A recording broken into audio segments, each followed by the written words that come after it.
deer season in Central Texas, and you know what that means. San Saba. Here I come. Going to pick up Hale. Yeah, about a 4.5 hour drive. See you there. What do you want me? Other leg?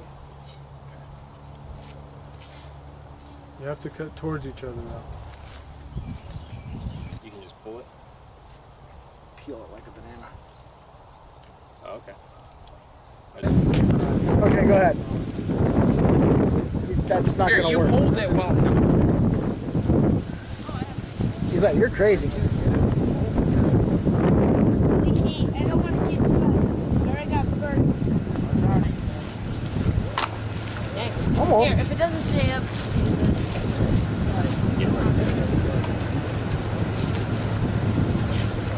There.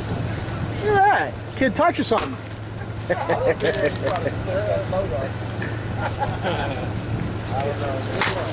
it goes. You helped me with my deer last year? Not so much splitting with this piece. Oh, man. That was my first one. No, it's just... Oh, it's in the freezer? I was wondering if you had it stretched out. My cooler is ready to go. Oh, okay. Cool, man. Good to see you. Oh, God. Buggy. Yeah, Oh, dang, look. You got a single mark. That's good. Could I use it? Here, try to flip the edge. Use it with the There it goes. Backing up. I'm just gonna break off another piece. There it goes. Oh, look at that hardwood.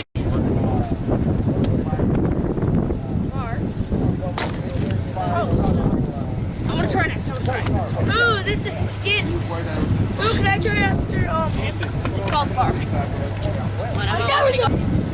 The log don't care so about test the for distance. Bring it down slowly. Oh, that wouldn't do anything.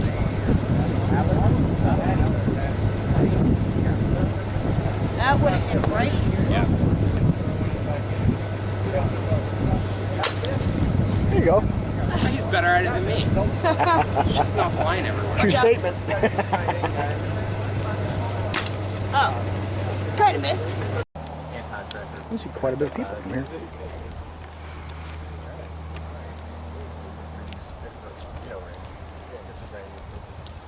Yeah, we met over there. Smile. Grill space? We told you about hot dog long. Bush lunch. What do you got there? Almost sloppy Joe. Ah, nice. It's Joe. It's about to get sloppy. There's John's camp right there. There's a whole lot I can take with me and leave a lot of cash here. Yep. Yeah. That's the idea. That's the idea. So they're selling mason jars with $20 bills on them. Yeah. For $21.99. $45. I like this little hat. So what do you got, Brian? That little folder? This little folder here. Yeah. This is our companion folder, and it's got. We do them in different colored G10. Pretty much any handle material we can get our hands on, but it's 1095 blade. Just a little friction folder. It's got nice. a bottle opener on the back. You brought some of those last year? We brought some of these last year. We were making them here last year, still putting everything together because we ran out of time. But we actually got them done this time, and we have the fixed blade versions of them That's nice as well. Just because we had some people ask for a fixed blade version of it, so we went ahead and knocked some of these out. And this has become one of my favorite knives. The fixed blade, you could probably make a horizontal carry sheath and We do. business suit type. Yeah, Badger Claw makes a really nice leather sheath Concealed for carry, him that he makes for it. That works out really well. But I was telling Marco, we had people send us pictures of these in use all the time because we sell this more than anything else. It's a great little knife, man. So we've got guys that are cleaning deer and cleaning elk with them and sending us pictures just to see if they can. Yeah. You know. Got it sundown and killed it. I mean, it was dark. We couldn't believe they shot last night. It was so dark. They got my life. Killed. Had two out here and killed 4 more. It's gorgeous. When did they? He has a skeleton one. That is nice. They're stupid light. I ripped the paracord off of them, restring them. That's why I said, tell me where to get my temporary. Wow, it's doing good. Took all the coals out and it's still blowing like a madman. Yeah, I know. Double up cast iron. Yep. Well, that one's starting to do good too.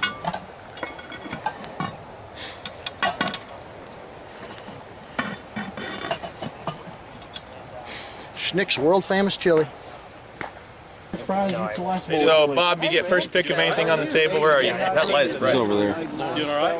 I'm filming you, that's why. I know, but that's rigged. Officer, no. I don't consent to a search. All right, I'll take that. Okay, go for it. Okay. All right. All right. Good job, Bob. Case. Son. Draw another one, son. Not being here. All right. Don't spill your beer on that. And if Bob gets drawn again for any of this, it doesn't count. You get one. But if you win one of these, you're still in for the knife, the 2 knives and the saws. Tattooed bushwhacker. Where is where's he Josh? at? Josh! Free money! Free tattoos. Yeah, hang on, go for it. Jump in there. I'm actually getting down. Get that bigger spoon. Yeah, if you got a bigger spoon, man, go for it. Because This is the venison, right, Ross? Yeah, the little one he showed us.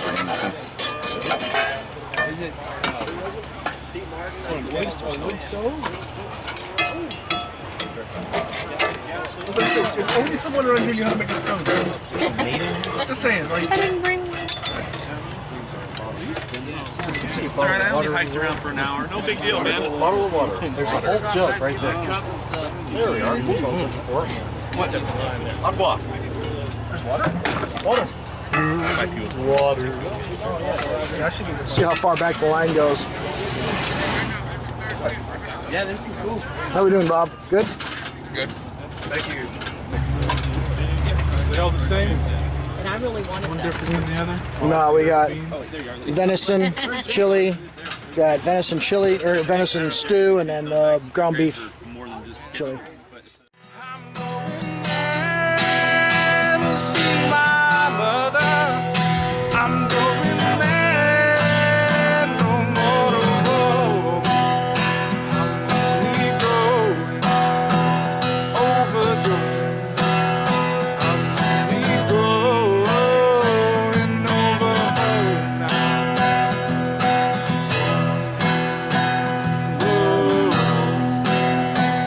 Oh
We got eggs and biscuits, man. Done the easy way. Eggs in the biscuits. Yeah, you wring them out, put a bottom on them, crack the egg in, and throw them in the Dutch oven. That's gorgeous.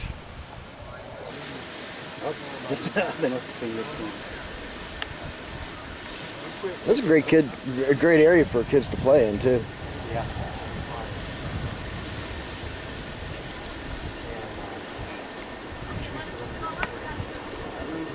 Good deal.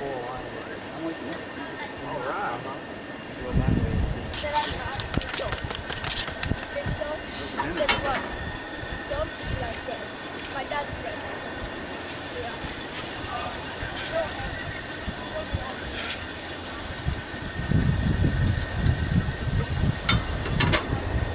Otzi the Iceman, are you familiar with him?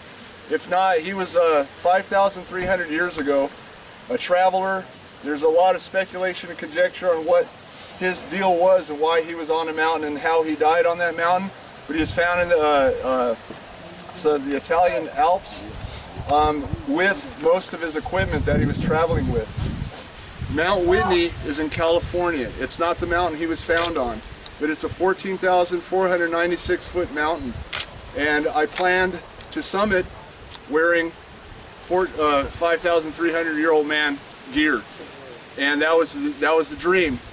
Now, long story short on that, due to avalanches, rockfall, sleet, hail, snow, we had to turn back at about 10,000 feet on the mountain. Now, the little point there, that was about where they found Otzi's body. They called him Otzi because he was found in the Otzi Alps. Okay, so that's where the name came from.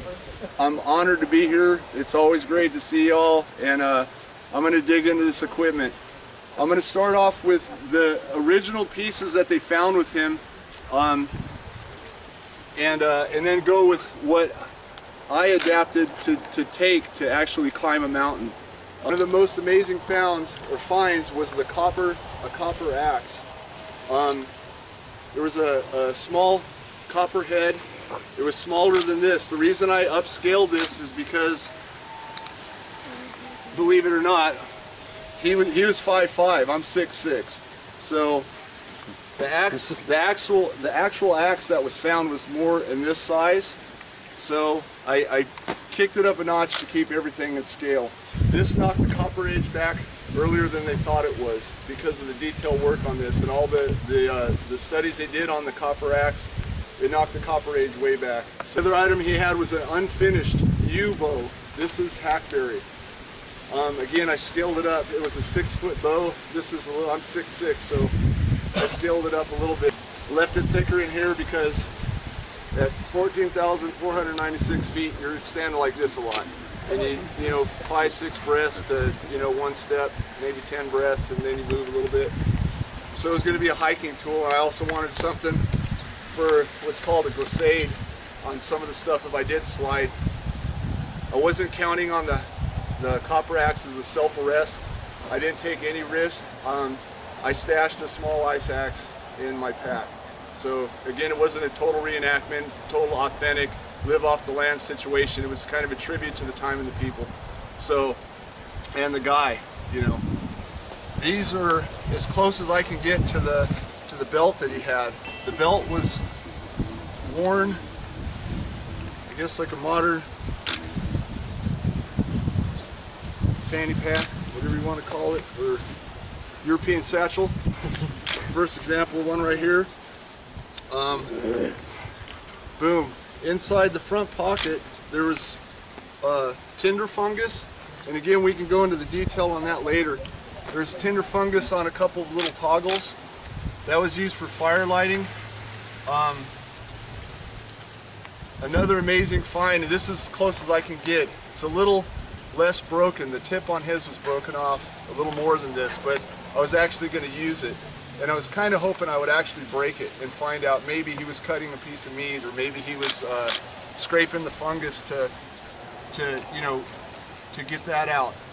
Some people think it was for fire lighting. I think it was a small knife that was carried. Just like everywhere else on the planet around that time, small knives were used, even though I'm a big tracker guy. But anyways, that's the deal on that. Small woven. Again, tried to get as close as I could with the look and usefulness of this. I used hemp. The original was lime bast, so it's the inner bark of a lime tree. Iron pyrites, standard fire kit. I took that. I practiced with it. I had some luck, but I also had a lot of doubt. Anything over 5,000, 6,000 feet, that I was not going to get that going. The clothing, starting with this was another amazing find. Made the bear hat as close as I could to the find. If you look up pictures of Otzi's bearskin hat, it looks something like this. It wasn't a mountain man hat. It wasn't a fashion, hat. It was a survival piece of equipment.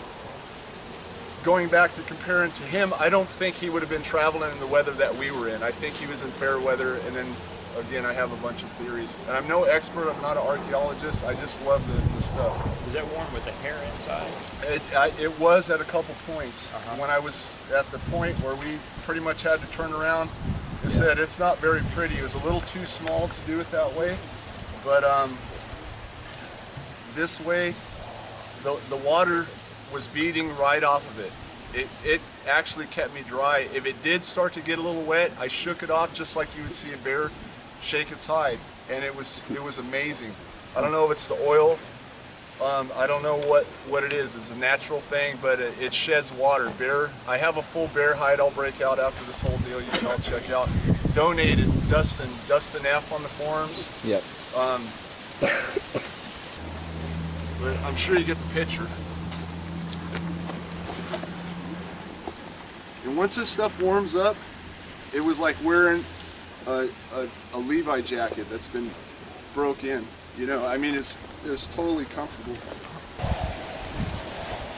And the way it's made, the water would still shed off of The top of I had the guys check that a couple times, make sure that my shingles are shingling. Again, this is my Tweety Bird boots right here. The design is amazing. This is just sheepskin I put in there. The actual material would be this grass. Bear hide liner, cowhide outer. There's domesticated animals. It's amazing what I learned from all this stuff. I won't go into everything, but there's, I'm sure, some history folks here that are into the primitive stuff. But the shoe, as uncomfortable as this thing looks, completely blew me away. And again, like this felt like a great, instead of a pair of Levi's and a Levi jacket, just your favorite, whatever comfort clothes you can think of. Like that's what these felt like. And it looked like you just get blisters and, it would just tear you up. But and it wasn't just for me, it's for a lot of people that helped. And I'm sure there's a lot of you here, I know there's a lot of you here that were support and said, I'm not doing this alone. You know the whole thing, but the whole lesson, I think, of the whole thing, to be continued is better than the end. And did what we could, turned around, and want to give it another shot next year, wearing this same stuff. If you sent or helped or supported in any way, I think even if you just read the post, I truly appreciate that. So. Thank you very much for your support on the whole expedition. The health issues, I'll do another presentation on that in a little bit. I'm kidding. I won't kid you with that. Thank you very much. I think I'm going to roll it up because there's too much stuff to do, too much stuff to see. I think John's going to kill me. I ramble too much. But feel free if you want to come up here. Look, it's drawn flies. This is the real stuff, guys. That's the real caveman stuff. But if you want, feel free to look through some of it. I just got to tell you, it's very fragile, like this stuff. But feel free to dig through these. I'm going to probably pack them up in a little bit once they dry out because I don't want to put them back wet or damp. And yeah, thank you very much for listening to this ramble.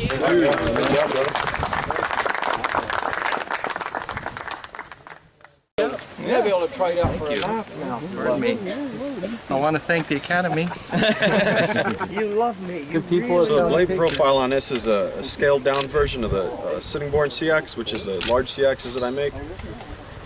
It's in a British museum. You can search it on a computer and it'll give you all information about it. But I made that original knife not knowing how useful it'd be or anything like that, and I really liked it. And I had it down here a few years.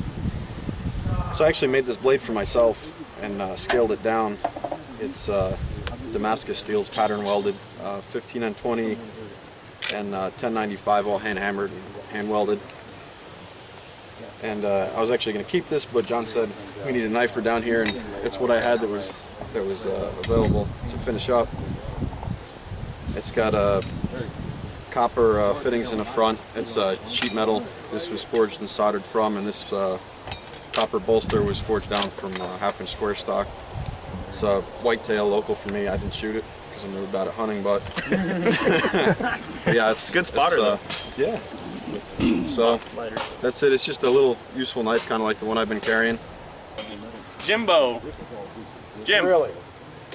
Dang, brother. I'm telling you, it's rigged. Just because I was in his tent last night, it says nothing to do with him. Check the rest of the tickets in there. We won't Have you seen this? Huh? Have you seen that? Look, you have a ladybug. That's dude. That's good luck. Yeah, ladybug. I mean, you can choose from the other ones if Let you me get a want. shot of you with that don't thing, have to Jim. take that. I don't know. There's something. Okay. Should have started. Well, so what I was saying about the center pith, I would try to remove a little bit of these center rings, a little more, because when this dries, it's going to want to go this way a little bit, which is okay. But I would say, like, you know, a couple of those rings, get rid of that. About there. Yep, and because that's where the cracks are going to start. And I would do the same here too, if you can. Okay. And So come in from this side versus right. the back So you side. do have a branch, which might not be a problem. Sometimes they'll fall out. You'll have a little hole, but that might go away as you carve it out. There's an engine at the station and the whistle blows my name. It's calling, calling, calling, come and get aboard the train. My baby's gone and I'm alone to live in misery. I'm gonna call and make a reservation for me. I'm gonna ride a blue train. Gonna ride a blue train. Gonna ride a blue train. Gonna ride a blue train.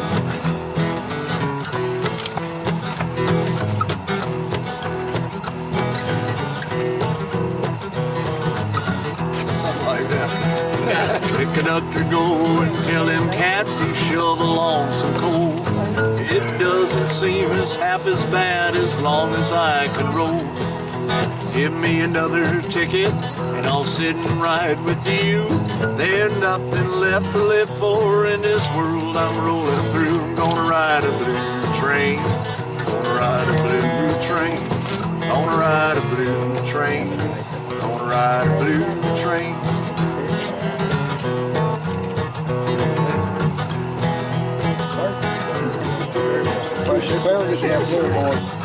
Take it away, man. One egg and vegetables.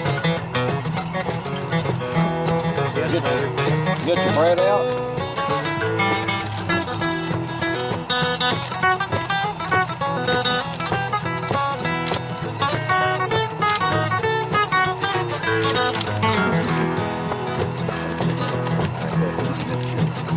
Well, I'm gonna climb aboard and ride until I learn to smile. I'll be knocking out the blues. I'm knocking out the miles. With my guitar beat rhythm to the click-clack of the wheels. I'm gonna sing the blues, cause that's the way that I feel. I'm gonna ride a blue train. Gonna ride a blue train. Gonna ride a blue train. Gonna ride a blue train.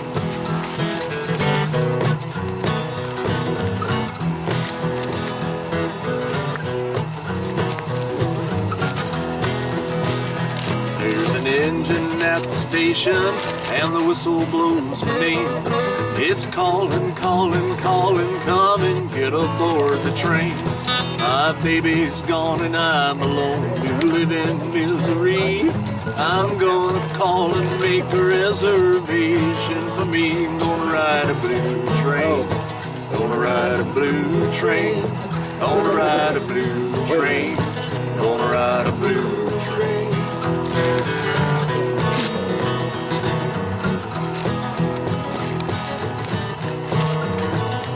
Pulls into the gate.